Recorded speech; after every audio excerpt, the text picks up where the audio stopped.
Assalamualaikum warahmatullahi wabarakatuh. Waalaikumsalam warahmatullahi wabarakatuh. Alhamdulillahi wahdah, sadaqa wa'dah, wa nasara 'abdah, wa a'azza jundah. Wassalatu wassalamu ala man la nabiyya ba'dah, wa ala alihi wa sahbihi wa mawalah. La hawla wa la quwwata illa billah, amma ba'du. Saudara-saudara kaum muslimin rahimakumullah. Seperti kita maklum bahwa Allah Subhanahu wa taala menciptakan manusia dan jin untuk melaksanakan ibadah kepadanya. Manusia yang ingkar terhadap perintah ini dinamakan dengan orang-orang kafir.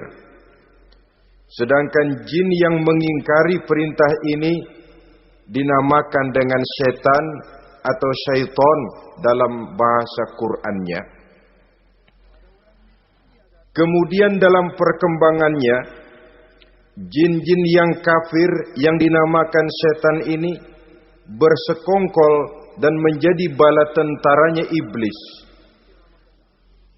untuk menggelincirkan manusia dengan berbagai macam cara dan jalan dari hal-hal yang diridhoi oleh Allah Subhanahu wa taala. Adapun yang namanya iblis pada hakikatnya cuma satu saja, yaitu yang ingkar kepada perintah Allah untuk sujud kepada Nabi Adam alaihi salam. Iblis inilah kemudian yang menjadi sesepuh, raja, biang atau dedengkotnya para setan. Seluruhnya akan tunduk kepada komando iblis, akan taat dan setia kepada perintah iblis untuk mencari teman yang sebanyak-banyaknya guna menemani mereka di neraka nanti. Maka mereka pun melakukan satu proklamasi yang bisa kita baca dalam surah Al-A'raf ayat 16 dan 17, di mana iblis dengan tegas menyatakan, qala fabima aghwaytani la aq'udanna lahum siratakal mustaqim. Wahai Allah, kata iblis, dari sebab engkau telah menghukum saya, dari sebab engkau telah mengusir saya dari surga, maka saya berjanji akan menipu, akan menggelincirkan mereka, Adam dan keturunannya, dari jalanmu yang lurus. Apa jalan yang lurus? Tidak lain Islam ini. Dengan segala cara dan jalan, iblis dan bala tentaranya akan berusaha menggelincirkan manusia dari jalan yang lurus. Caranya bagaimana? Ayat ke-17 menjawab, "Tsumma la'atiyannahum min ba'di aydihim." Akan kami datangi mereka, akan kami goda mereka dari arah sebelah depan. Kalau cara itu tidak kena, wa min khalfihim, kami goda mereka dari sebelah belakang. Andai kata cara itu pun tidak mempan, wa an aimanihim, dari arah sebelah kanan. Kalaupun itu gagal, wa an syama'ilihim, kami akan datang dari arah sebelah kiri. Pendeknya dari 4 penjuru angin, iblis dan seluruh bala tentaranya yang bernama setan belum akan puas sebelum kita tergelincir dari jalan yang lurus yang diridhoi oleh Allah Subhanahu wa taala. Sebagian ahli tafsir menjelaskan bahwa jika iblis menggoda dari arah depan, yang dimaksud dari depan ini adalah dunia. Sehingga manusia menjadikan dunia sebagai tujuan akhir dari seluruh kegiatan hidupnya. Ia pergi pagi, pulang sore, peras keringat, banting tulang, tidak ada yang dikejar kecuali dunia dan cuma untuk kepentingan dunia. Dunia yang membuat orang berpaling daripada akhirat. dunia yang membuat orang lupa kepada tujuan penciptaannya, maka dunia termasuk perangkap iblis. Apa isi dunia? Biasanya yang lazim itu 3 ta itu. Harta, tahta, wanita. Itu yang bikin orang jadi sibuk sampai lupa kepada tujuan penciptaannya. Untuk apa dia diciptakan oleh Allah? Ini wa'an mimbaini aidihim. Kami goda mereka dari arah depan dengan menyodorkan dunia dalam bentuk yang hijau ranau, dunia dalam bentuk yang manis sehingga mereka tenggelam di dalamnya lalu melupakan akhirat. Kalau cara itu juga tidak kena, wa min khalfihim, kami datang dari sebelah belakang. Kami lupakan mereka kepada akhirat. Itu mah urusan nanti bagaimana saja. Yang penting yang kita hadapi sekarang apa? Dunia. Akhirat kita belum tahu dan bahkan belum tentu ada. Yang sudah pasti saja kita garap. Melupakan akhirat. Wa an aimanihim, yang dimaksud dari arah sebelah kanan, iblis dan setan selalu menghalang-halangi manusia untuk berbuat kebaikan. Karena kanan adalah lambang kebajikan. Sedangkan an syama'ilihim, kiri adalah lambang kejahatan. Dicegahnya kita berbuat kebajikan dan dibisikannya kita untuk selalu melakukan kejahatan dan kemunkaran. Wala tajidu aktsarahum syakirin, dan akan kamu dapati sedikit sekali di antara manusia yang bersyukur atas nikmat yang telah engkau berikan kepada mereka. Ditanamkan rasa ingkar kepada nikmat. Jika kita tidak kufur iman, dibuatnya kufur nikmat. Mengeluh padahal hidup sudah serba cukup, merasa masih sangat kurang padahal orang lain sudah titik air liurnya melihat keadaan kita. Sedikit sekali di antara mereka yang pandai bersyukur kepada nikmat yang telah engkau berikan itu ya Allah. Jadi untuk ingkar nikmat, bisikan selalu datang dari iblis. Coba lihat itu, temanmu yang tidak pernah sholat rezekinya lancar, kamu berhenti saja sholat.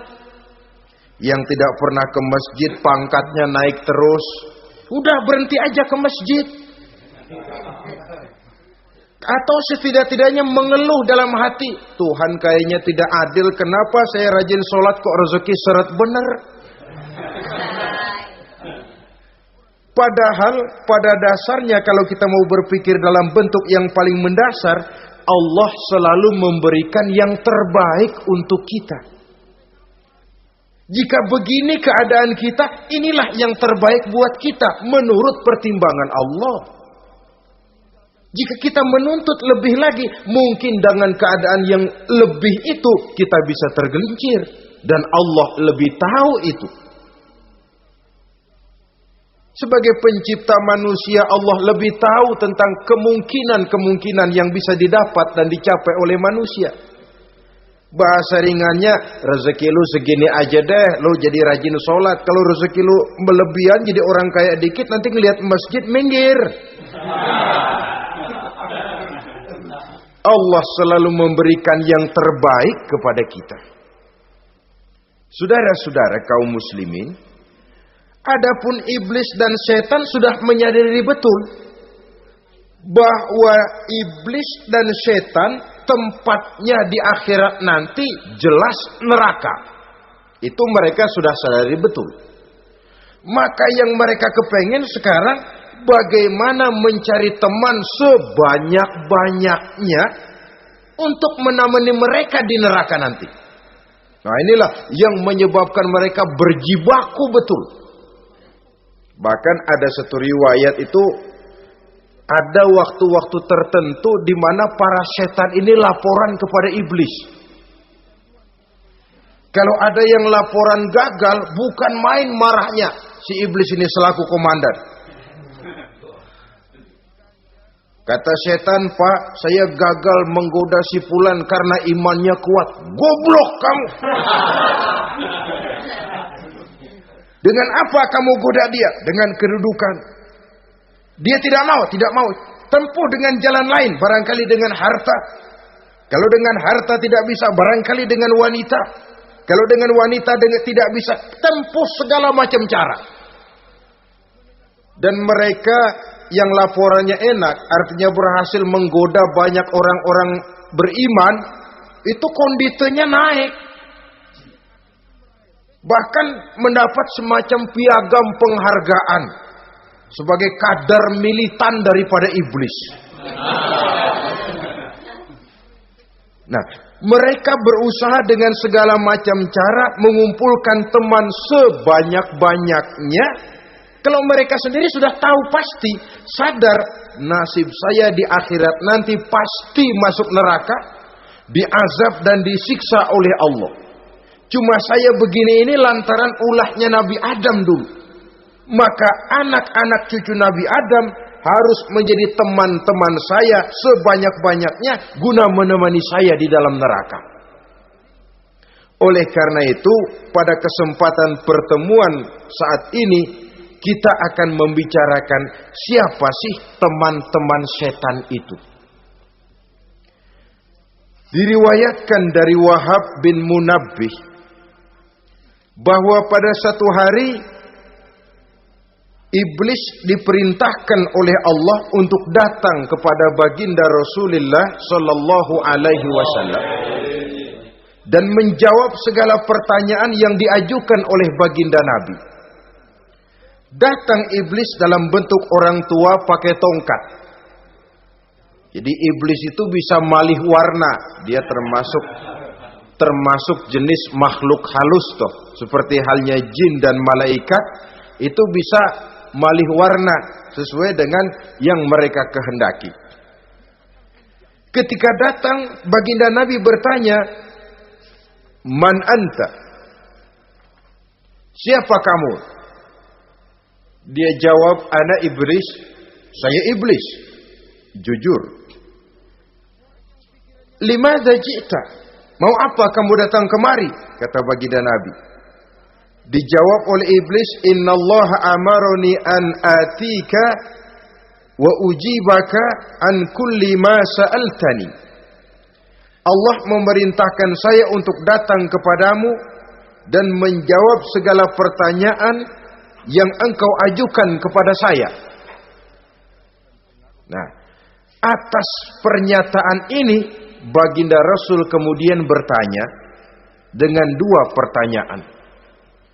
Pertanyaan pertama, iblis, "Kam ikhwanuka min ummati?" Ada berapa sih teman-temanmu dari golongan umatku? Dari golongan umatku, umat Islam ini, bukan orang lain. Kalau orang kafir sih sudah jelas, itu memang CS-nya iblis. Tapi dari umatku, siapa saja yang jadi teman-teman kamu iblis? Menjadi antekmu, menjadi alatmu sejak dari dunia sampai ke neraka nanti. Atas pertanyaan ini iblis menjawab, "Teman-teman saya dari golongan umatmu ya Muhammad, asyarun, ada 10 orang. Ada 10 orang yang merupakan teman-teman iblis dari dunia sampai ke neraka." Siapa mereka? Pertama kata iblis, teman saya hakimun jair. Hakim yang curang. Hakim yang tidak adil. Ini bisa dimaklumi. Kenapa? Karena hakim diharapkan adalah produk keadilan. Sehingga orang mengatakan seorang hakim adalah seorang yang meletakkan sebelah kakinya di surga dan sebelah lagi di neraka. Kalau adil dia menghukum, kaki sebelah kanan yang akan menentukannya ke surga.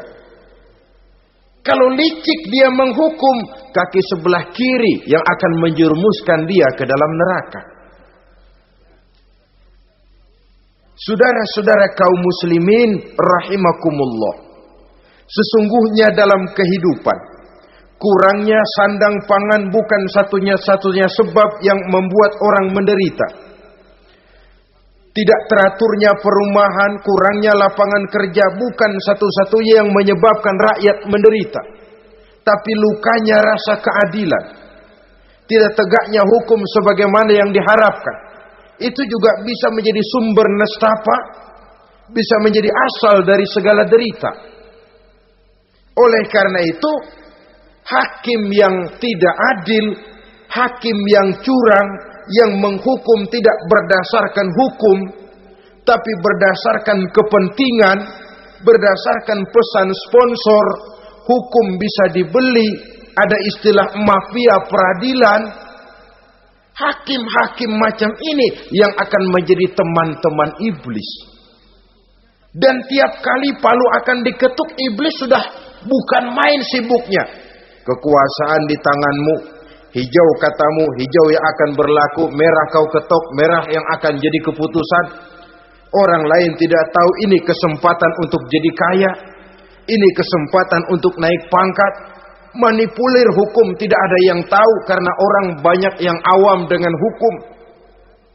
Saudara-saudara kaum muslimin, kalau hukum sudah bisa dibeli, atau kalau hukum cuma untuk orang-orang kecil saja, ada kelompok-kelompok yang kebal hukum, maka akan timbullah kiamat di masyarakat, di mana yang kuat makin kuat, yang lemah selalu menjadi mangsa. Oleh karenanya, hakim yang serong, hakim yang durjana merupakan teman-teman setan, merupakan teman-teman iblis dari dunia sampai ke neraka nanti. Ini yang pertama. Oleh karenanya, pada dasarnya setiap kita adalah hakim. Untuk keluarga, dalam pergaulan, hendaklah adil di dalam memutuskan segala sesuatu. Lebih-lebih hakim yang memang menjadi pengayom masyarakat. Bukankah lambang para hakim digambarkan dalam bentuk neraca yang berimbang? Tidak berat ke kiri, tidak juga berat ke kanan. Dalam arti objektif memberikan keputusan sesuai dengan hukum, sehingga masyarakat terlindungi. Dan hakim yang adil secara praktis adalah musuh daripada setan. Dimanapun setan dan iblis paling gak demen sama hakim yang adil. Itu merupakan musuh besar bagi setan. Yang menyalahkan yang salah, membenarkan yang benar. Walaupun yang salah orang besar, yang benar orang kecil. Dan kita memang oleh baginda Nabi diajarkan satu doa. Allahumma arinal haqqa haqqa warzuqna tiba'ah. Ya Allah, perlihatkan kepada kami bahwa yang benar itu benar. Sebab sering kita lihat yang benar jadi tidak benar. Ini memerlukan kekuatan batin. Yang benar tampakkan kepada kami kebenarannya ya Allah. Sebab sekarang banyak ketidakbenaran yang dikamuflase. Banyak ketidakbenaran yang diberikan lipstick, sehingga kelihatannya menjadi benar. Ini baik doa ini saya pikir dibaca oleh para hakim. Allahumma arinal haqqa haqqa. Ya Allah, perlihatkan kepada saya bahwa yang benar itu benar. Dan tidak cuma sekedar itu, warzuqni tiba'ah. Berikan kekuatan kepada saya untuk mengikuti kebenaran itu. Sebab kadang-kadang terjadi juga dia tahu yang benar itu benar, tapi tidak punya keberanian moral untuk mengatakan bahwa itu benar. Dia tahu itu barang yang hak, tapi tidak terpanggil mengikuti yang hak. Tidak punya kekuatan moral untuk mengikutinya. Lalu doa ini pun disambung. Wa arinal batila batilan warzuqna ijtinabah. Wahai Allah, perlihatkan kepada kami bahwa yang batil adalah batil, bahwa yang salah adalah salah, bahwa yang munkar adalah munkar. Berikan kepada kami kekuatan untuk menjauhi yang munkar, yang batil, yang zalim. Saudara-saudara kaum muslimin rahimakumullah. Kita sering mencaci kaum pelacur sebagai sampah masyarakat. Tapi sadarkah kita bahwa pelacuran di bidang hukum, pelacuran di bidang intelektual, kadang-kadang pelacuran di bidang agama, dalam arti menjual ayat untuk membela yang salah dan menekan yang benar, ini juga tidak kalah bahayanya dengan prostitusi, pelacur-pelacur yang kita anggap sebagai sampah daripada kehidupan masyarakat itu. Oleh karenanya, maka hakim yang adil merupakan musuh utama daripada iblis dan setan. Mereka akan sibuk sekali kalau seorang hakim sudah berketetapan untuk melahirkan keputusan hukum yang seadil-adilnya.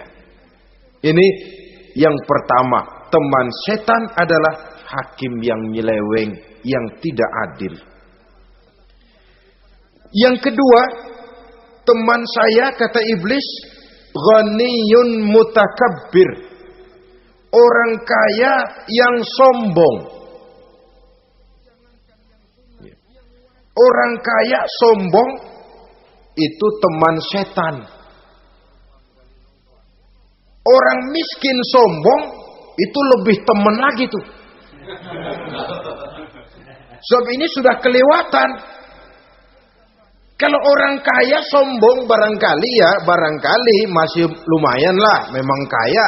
Tapi kalau sudah miskin sombong, minta ampun.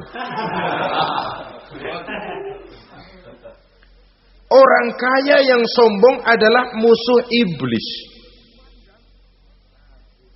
Sebab pada hakikatnya tidak ada yang kaya dalam kehidupan ini kalau sudah bercermin kepada apa sih yang kita punya. Nabi Sulaiman karena merasa menguasai antara masyrik dan maghrib, satu hari pernah mohon izin kepada Allah. Ya Allah, saya mohon izin kepadamu untuk memberikan makan kepada seluruh makhluk-makhlukmu sekedar satu hari saja.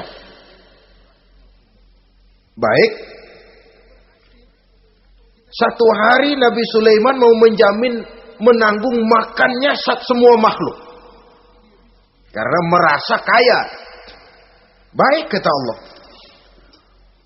Lalu sibuklah Nabi Sulaiman mengadakan persiapan. Seluruh bala tentaranya, jin, binatang dikumpulkan, mengumpulkan makanan yang sebanyak-banyaknya, diatur di satu lapangan yang sangat luas. Sebab ini yang mau makan tentu tidak sedikit. Nah, sudah selesai persiapan, kata Allah, sudah selesai Sulaiman?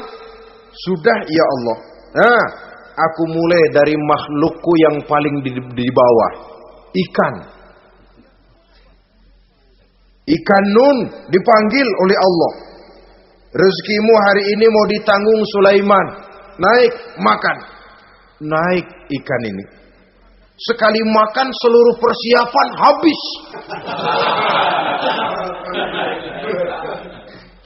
Goleng kepala Nabi Sulaiman, beliau sadar lalu sujud, maha kaya engkau ya Allah. Boro-boro nanggung makanan semua makhluk hidup sehari, ikan satu nggak keurusan. Ini baru sekali makan, bagaimana nambahnya? Jadi apa sih yang kita anggap kaya ini? Maka orang kaya yang sombong pada hakikatnya kacang yang lupa akan kulitnya. Tidak ada yang kita bawa pada saat kita terlahir ke alam ini. Sebagaimana juga tidak ada yang kita bawa pada saat kita meninggalkan alam ini. Harta kita akan pindah nama. Sebab itu yang perlu kita jaga pada hakikatnya tidak lain nilai-nilai iman. Sebab ini yang akan kita bawa. Cuma ironinya, karena iman itu abstrak, bukan benda, orang yang kehilangan iman tidak pernah ribut. Sebaliknya karena harta itu materi, benda konkret, orang yang kehilangan harta cepat merasa, cepat ribut. Motor hilang, ribut. Kenapa? Motor itu benda, kelihatan. Duit hilang, ribut. Televisi hilang, ribut. Kenapa? Benda. Tapi kalau iman yang hilang, wah kelihatannya tenang-tenang saja, Pak.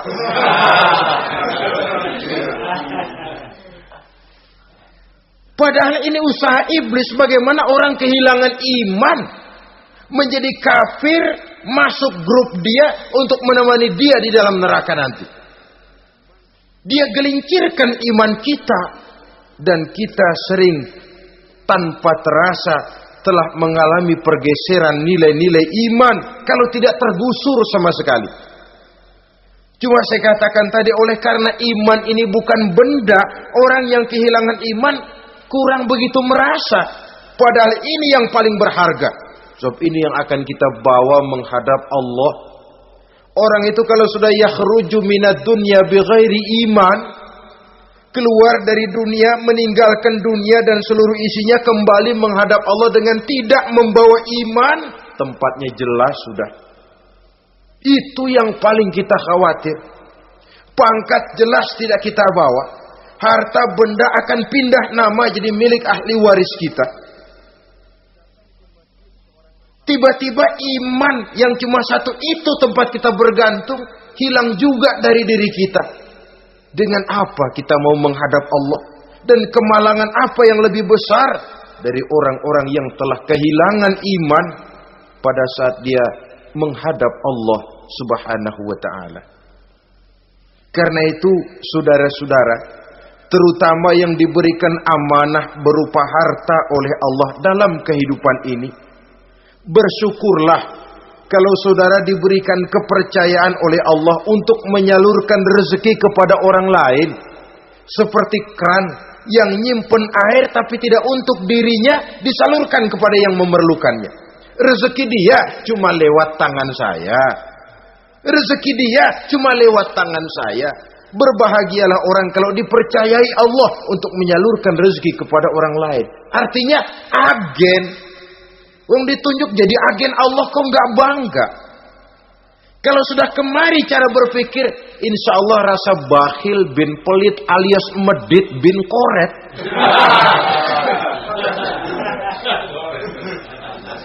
Itu insya Allah nggak ada. Kan kadang kita berpikir, yang nyari duit gue setengah mati, lu datang-datang mau minta aja pala lu. Kan itu toh kadang-kadang cara kita berpikir. Ya boleh jadi lalu terasa berat. Tapi kalau kembali kepada kesadaran, barangkali alhamdulillah rezeki dia cuma lewat tangan saya. Kalau saya nggak ngasih dia, barangkali nggak semudah ini saya dapat rezeki. Allah mudahkan rezeki saya karena saya sering membantu orang-orang yang memang memerlukannya. Andai kata saya nggak membantu mereka, belum tentu rezeki selancar ini. Tidak lalu enak aja, peras keringat gua banting tulang, pergi pagi pulang sore, lu datang-datang nada aja. Berbahagialah orang jikalau sekali lagi dia dijadikan agen oleh Allah untuk menyalurkan rezeki kepada mereka yang memang memerlukannya. Kalau tidak ke arah itu kita berpikir, yang timbul bakhil. Bakhil lalu bermegah-megah dengan hartanya, timbul kesombongan. Senang lihat orang susah, lalu dia sendiri dengan hartanya cuma to show only, pameran. Lewat di kampung, senang kalau orang melotot, lihat mobilnya yang serba mengkilap, sepatunya yang serba mahal. Senang kalau, wah, semua gaya hidupnya serba jet set, wah, wah, wah. Senang betul kalau melihat orang sudah serba bengong lihat keadaan dia. Timbul takaburnya, sombongnya, ngenyek kepada yang lain. Maka orang kaya yang sombong, teman iblis, teman setan. Setan senang betul. Sebaliknya secara praktis, orang kaya yang rendah hati adalah musuh iblis.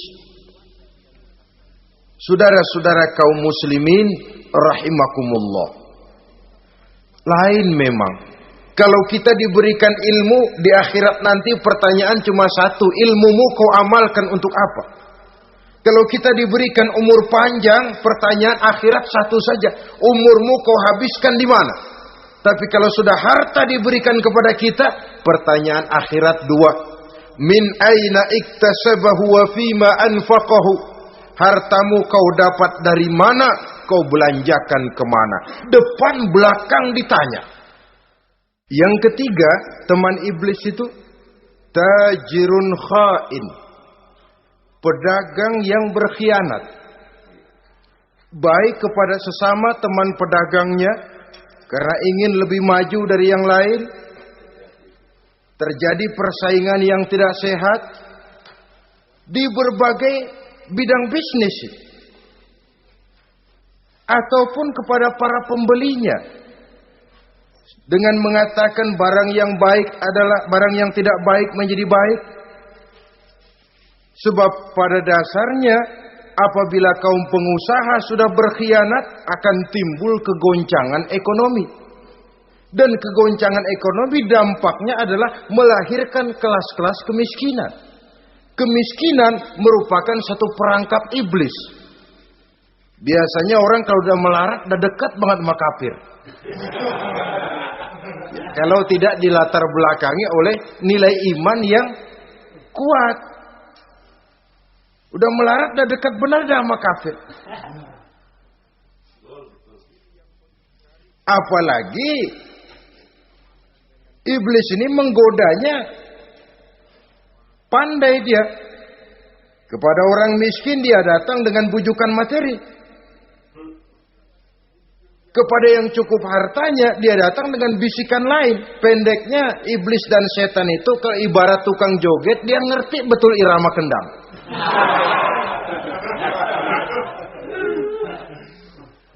Di mana kelemahan orang itu dia selidiki, dia pelajari, dari arah situ dia masuk. Dan secara strategi perang iblis dan setan ini posisinya memang lebih menguntungkan daripada kita. Kenapa? Dia melihat kita mah nggak lihat dia. Dia bisa pelajari kebiasaan dan kecenderungan kita. Kita nggak tahu kadang-kadang kelemahan kita. Dari arah itu dia masuk. Posisi dan strateginya lebih menguntungkan daripada kita. Saudara-saudara kaum muslimin rahimakumullah. Bila ekonomi sudah goncang, terjadi penimbunan barang, terjadi spekulasi harga, timbullah kegoncangan sosial. Dan dikala itu setan dan iblis pesta. Dia merasa perangkapnya berhasil. Persaingan-persaingan yang tidak jujur, yang pada dasarnya akhirnya bukan cuma merusak sistem ekonomi, tapi juga mempengaruhi hasil kerjaan. Dalam tender-tender usaha-usaha besar misalnya, oleh karena mengajar supaya dia yang mendapat proyek, dia tidak segan sogok sini, suap sana, semir sana, usap sini. Tinggal untungnya sedikit dan dia harus dapat untung besar. Akhirnya apa? Proyek yang dikerjakan cuma asal sekedar jadi. Tidak seperti standar yang ditetapkan lagi. Juga tidak merupakan kesalahan yang sepenuhnya harus dibebankan kepada dia. Kesalahan yang merupakan siklus. Mata rantai sudah lingkaran setan. Itulah sebabnya sering saya ungkapkan kalau manusia sudah jadi teman setan, lebih buas daripada bajing. Karena bajing cuma makan kelapa, tapi bajingan udah apa saja dimakan. Sudah jadi teman-teman iblis, tidak ngerti halal haram, hak dan batil. Ini kepentingan pribadi apa kepentingan orang banyak, yang penting sikat saja. Jadi yang ketiga ini targetnya memang kekacauan ekonomi.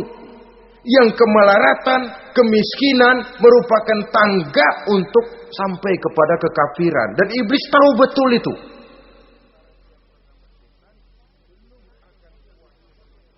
Lain misalnya contoh yang diberikan oleh Rasul. Rasul kan pernah dagang di kala remaja itu. Membawa dagangannya Siti Khadijah. Kain. Beliau dagang kain. Berapa kain ini? Oh, kalau ini saya ambil dari Ibu Khadijah 25 rupiah. Saudara mau beli saya berapa terserah, asal saya ada untungnya. Dan kalau modalnya 25, betul-betul beliau bilang 25. Jujur. Kita kan enggak, udah bohong campur sumpah lagi.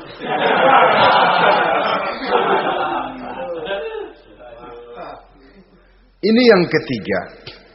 Yang keempat, teman-teman setan, teman-teman iblis, syaribul khamr.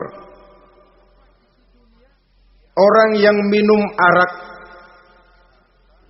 pemabuk, itu teman setan. Bahkan divonis tidak beriman orang yang pada saat meninggal dunia di dalam perutnya itu masih ada khamr. Tidak beriman divonis. Jadi dalam satu pesta di mana disediakan minuman-minuman keras, iblis itu sudah masang perangkap. Dan bila minuman itu dihampiri orang, dia mulai senang, wajahnya berseri-seri. Kalau minuman dituang ke gelas, dia tepuk tangan. Bila minuman mulai mengalir ke tenggorokan, dia jijimprakan iblis. Girang bukan main.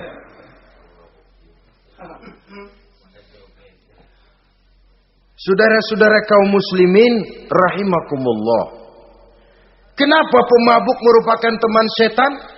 Karena dalam keadaan mabuk, orang kehilangan daya kontrol. Perbuatannya nyaris tidak terkontrol lagi. Tidak ada rahasia, tidak ada harga diri, tidak ada sifat memelihara, dan itu ciri-ciri daripada iblis. Syaribul khamr. Orang yang suka meminum minuman keras. Itulah sebabnya memang dalam hidup ini kita harus punya filter. Allah selalu menghendaki yang terbaik dan memilihkan yang terbaik untuk kita. Kalau sudah itu minuman yang baik kata Allah, itulah memang yang baik untuk kita. Kalau itu dilarang oleh Allah, itulah memang yang tidak baik untuk kita. Jadi kalau sudah qat'i dalilnya, gak usah buang energi menyelidiki apa manfaatnya. Kalau sudah qat'i dilarang, gak usah buang energi menyelidiki apa bahayanya khamr. Allah tidak akan melarang sesuatu yang mengandung manfaat. Yang dilarang Allah tentu yang membawa mudarat dan bahaya di dalam kehidupan. Bukankah sekarang ini minuman keras sudah merupakan penghias pesta? Merupakan kebanggaan di kalangan remaja? Termasuk dalam kata khamr ini ya morfin, ganja, narkotik, dan yang sejenis dengan itu.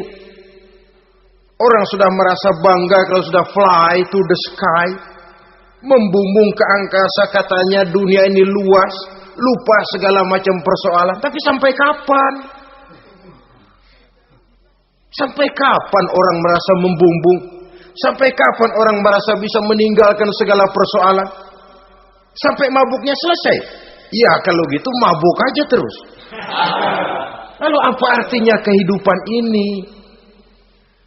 Mabuk kan gak ngerugiin orang lain. Kalau saya nyolong kan ngerugiin orang lain. Kalau saya korupsi ngerugiin orang lain. Kalau saya zina jelas ada orang lain yang dirugikan. Tapi minum khamar, siapa yang rugi? Uang-uang saya.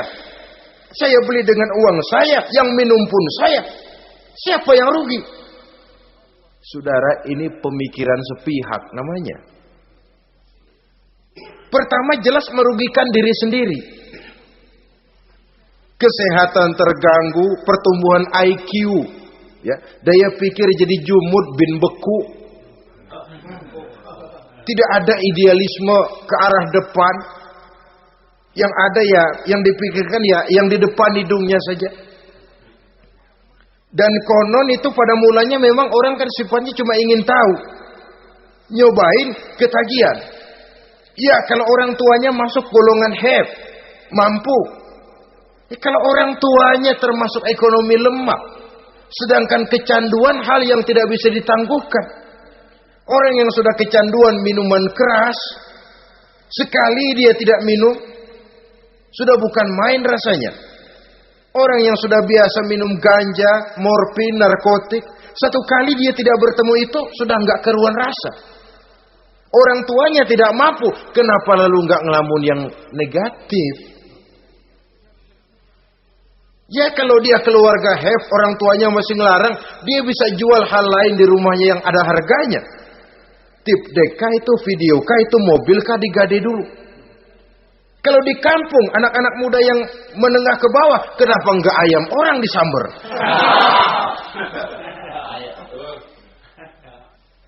Terjadilah perbuatan negatif yang akhirnya merembet kepada merugikan orang lain.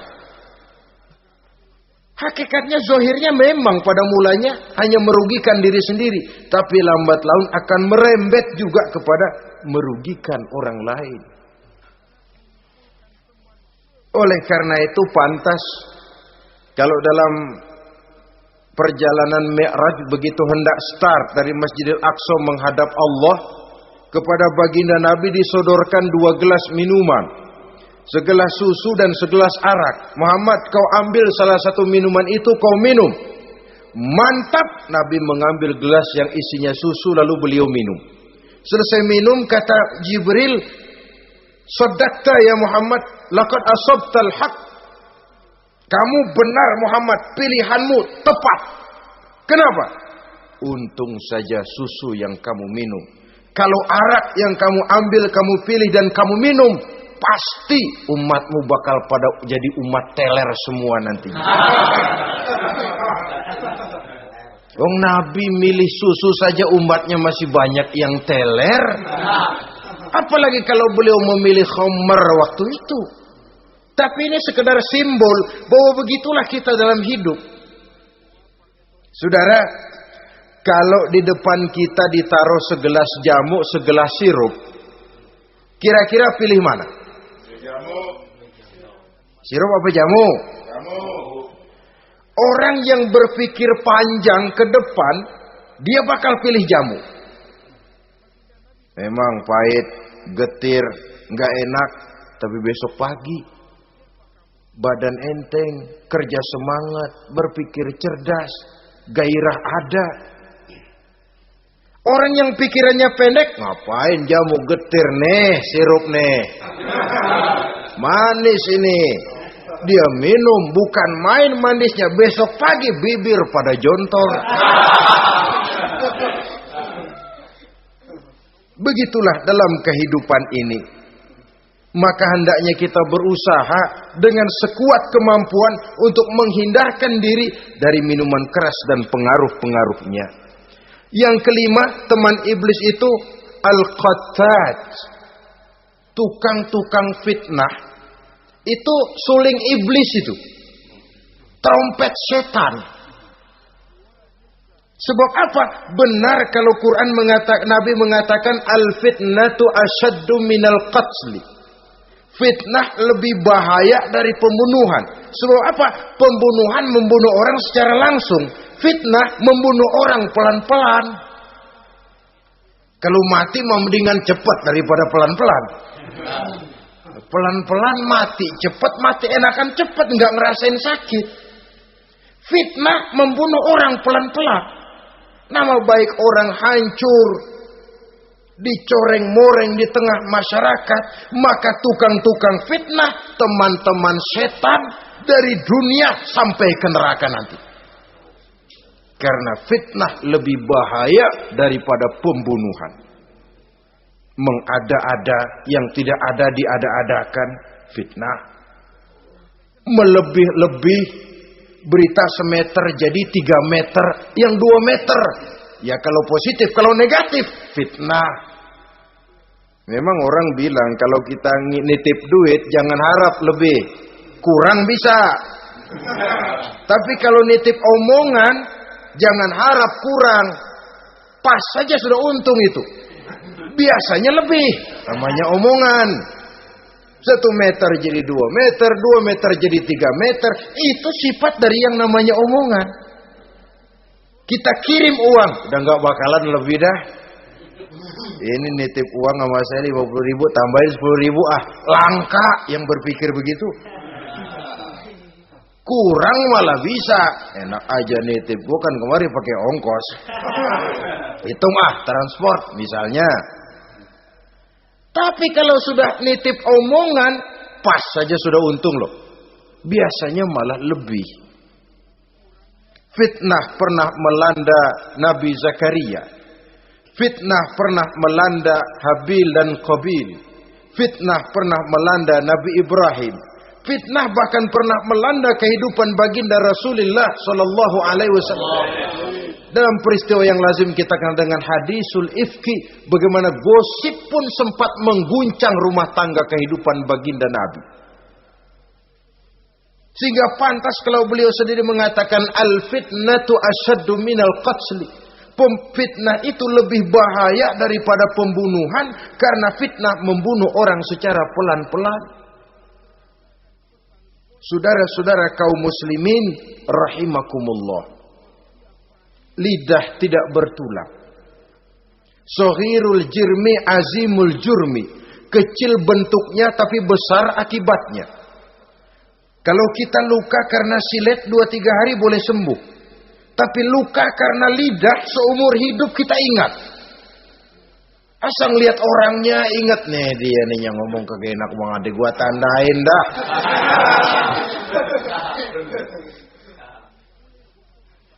Itulah sebabnya pepatah bilang salamatul insan fi hifzil lisan. Orang akan selamat jikalau dia pandai menjaga lidahnya. Saudara-saudara kaum muslimin, yang keenam, teman setan sahibur riya.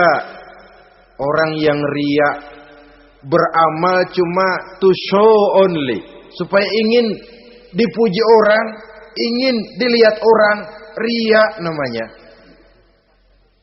Tidak ada ikhlas. Sebab kata Imam Ghazali, an-nasu kulluhum niyamun illal alimun, wal alimuna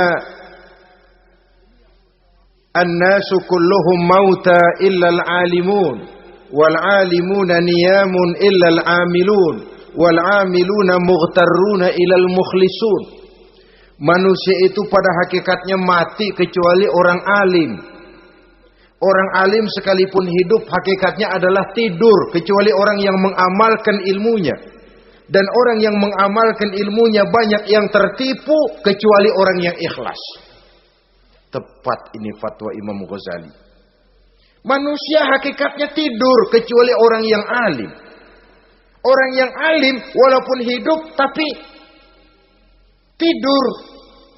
Hidup tidur, ya nggak bisa berbuat banyak kecuali orang yang mengamalkan ilmunya. Dan orang yang mengamalkan ilmunya banyak yang tertipu kecuali yang ikhlas. Jadi kalau amal itu adalah jasad, ikhlas itu adalah ruh. Amal tanpa ikhlas patung. Patung tidak bisa berkembang, tidak bisa berbuat banyak, namanya patung. Itu amal tanpa ikhlas. Ini termasuk penyakit batin toh, ikhlas, riya, ujub, sum'ah, penyakit kepengen didengar orang, penyakit kepengen dilihat orang. Wah, kalau sembayangnya dilihat orang mantap betul, kayak besok mau mati. Tapi kalau sudah sembahyang nggak dilihat orang, wah kilat khusus, cepat bukan main. Ria. Ini yang menghancurkan amal ini nggak terasa. Sifat kita sendiri. Ria ini menggeragoti amal, sebagaimana api menggeragoti kayu bakar. Yang ketujuh, teman setan akilu malil yatim. Orang yang memakan harta anak yatim. Itu setan senang betul itu. Dia bisikan, kau kan ngurus anak yatim. Kau sudah menanamkan budi kepada mereka. Jadi wajar kalau kau ambil bagian. Mula-mula memang dalam batas yang wajar. Makin lama malah berebut sama yatimnya. Makin kesonoin, yatimnya malah nggak keduman, panitianya yang kenyang. Akilu malil yatim, orang yang memakan harta anak yatim secara zalim, ini merupakan teman setan. Sebaliknya, orang yang melindungi anak yatim, kata Nabi, seperti dua jari ini dengan aku di akhirat nanti. Dekat derajatnya dengan Rasul. Yang kedelapan, teman setan al-mutahawinu bis shalah. Orang yang nganggap enteng sholat, ngenteng-ngentengin sholat. Nanti aja dah, kalau udah tua-tuaan, sembahyang mah gampang, saban sari ada. Kalau ini nih tinju jarang-jarang. Al-mutahawin, ngenteng-ngentengin. Pada dasarnya agama itu mudah. Jangan dipersulit, tapi juga jangan dipermudah. Agama itu tidak berat. Jangan diberat-beratin, tapi juga jangan dienteng-entengin. So yang enteng kalau kita entengin, akhirnya menganggap remeh. Mulanya memang sedikit, makin lama makin banyak, makin lama makin banyak, makin bertumpuk. Apalagi kalau sadar kita sholat adalah tiang daripada agama. Bagaimana rumah akan tegak tanpa tiang yang kuat? Bagaimana agama akan tegak dalam diri seseorang kalau sholatnya dia enteng-entengi? Jangankan yang sunnah, yang wajib saja. Kadang-kadang tutup lubang gali lubang. Padahal itu merupakan tiang pokok. Rumah itu untuk kuat harus ada tiang-tiang tambahan. Tiang tambahan ini ya nawafil, ya rawatib, solat-solat sunnah itu. Itu untuk menjaga stabilitas temperatur batin kita kepada Allah. Al-mutahawinu bis shalah. Jadi kalau sudah masuk waktu, beduk misalnya berbunyi, azan berkumandang, iblis mulai menyebar bala tentaranya. Pasukan, siap.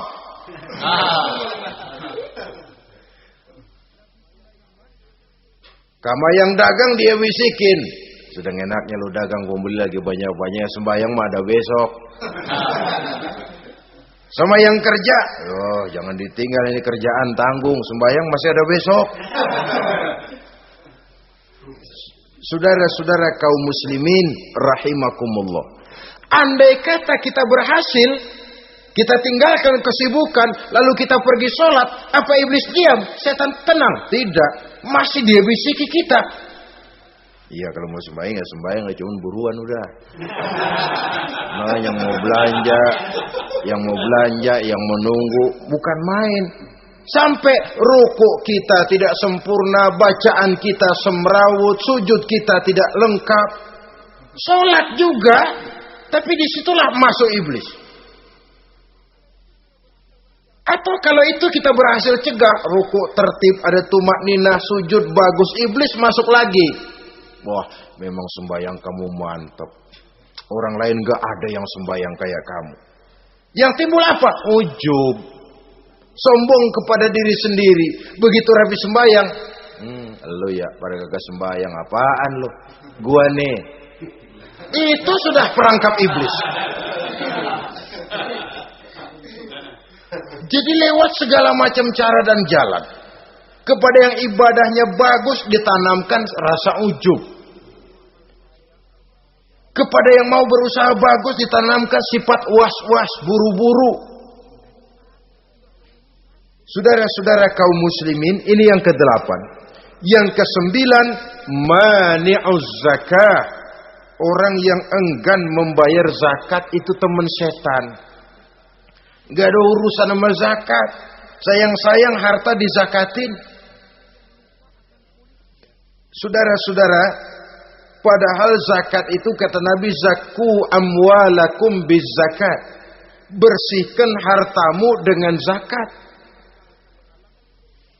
Jadi barangkali bercampur harta itu dengan sedikit yang tidak baik, bercampur dengan yang kotor. Zakat itu membersihkan yang lain.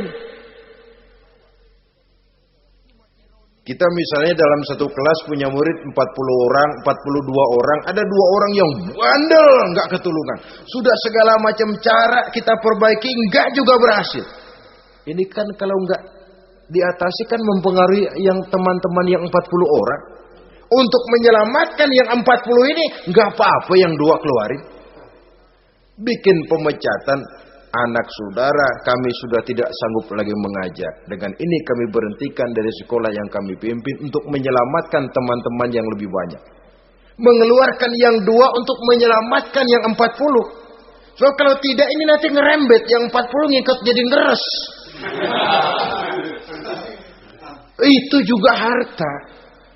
Zakat untuk membersihkan yang masih tersisa. Yang terakhir yang ke-10, teman setan, musuh, teman iblis, man yutilul amal. Orang yang terlalu panjang angan-angan. Penghitung bintang di langit. Yang hidup cuma ngitung jikalau. Wiridannya cuma jikalau.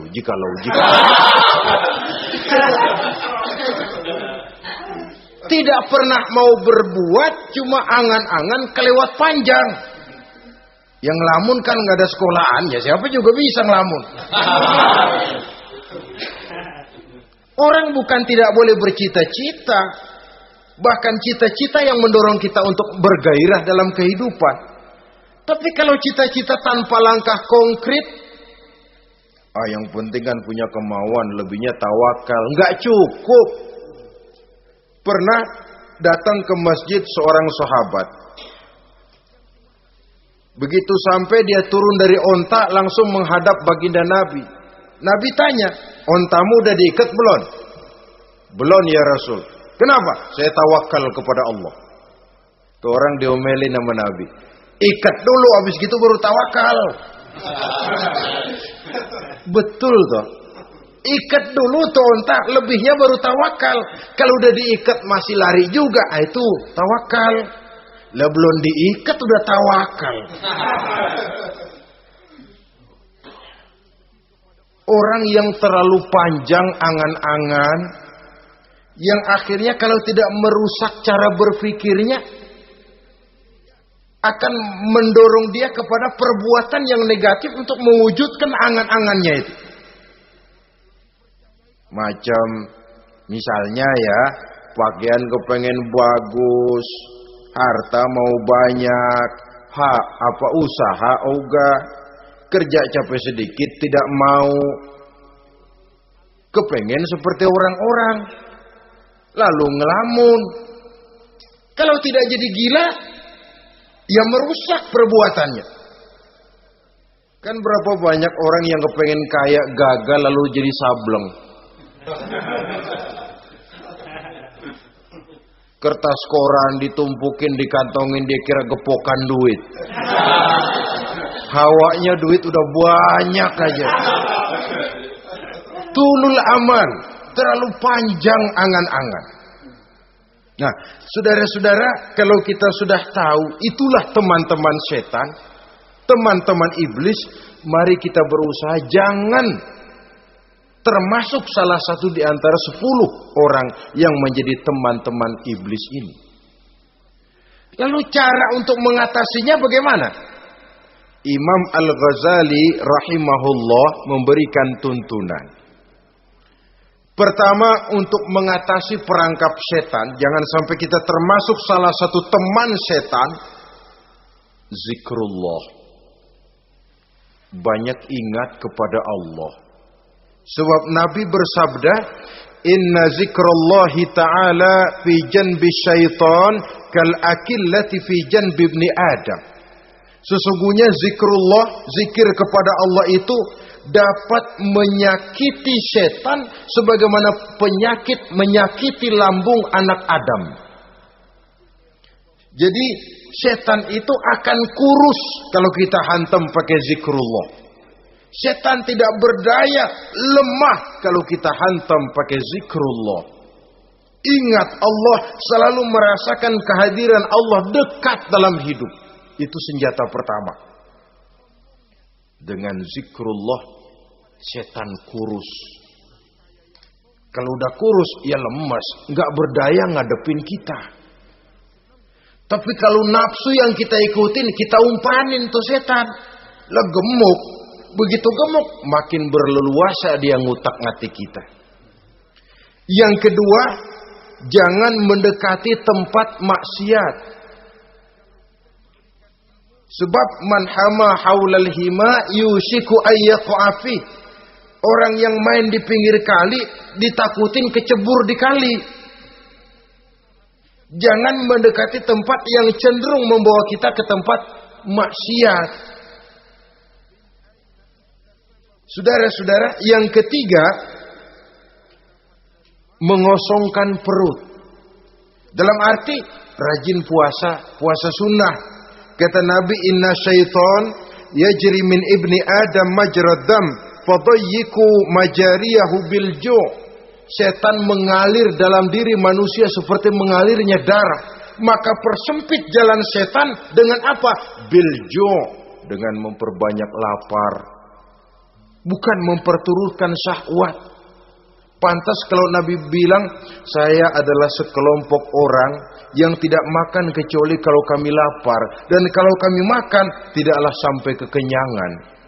Bukan enggak kenyang, tapi enggak kekenyangan. Yang terakhir kata Imam Ghazali, hendaknya kita selalu ingat bahwa tujuan iblis dan setan adalah menjerumuskan manusia, menyengsarakan manusia, supaya kita menjadi teman mereka di neraka nanti. Kalau ingat itu, insya Allah kita bisa mengerem diri. Nah, inilah saja yang dapat kita sampaikan pada pertemuan kali ini. Mudah-mudahan ada manfaatnya. Terima kasih dan mohon maaf. Usikum wa nafsi bitaqwallah. Wassalamualaikum warahmatullahi wabarakatuh. Waalaikumsalam warahmatullahi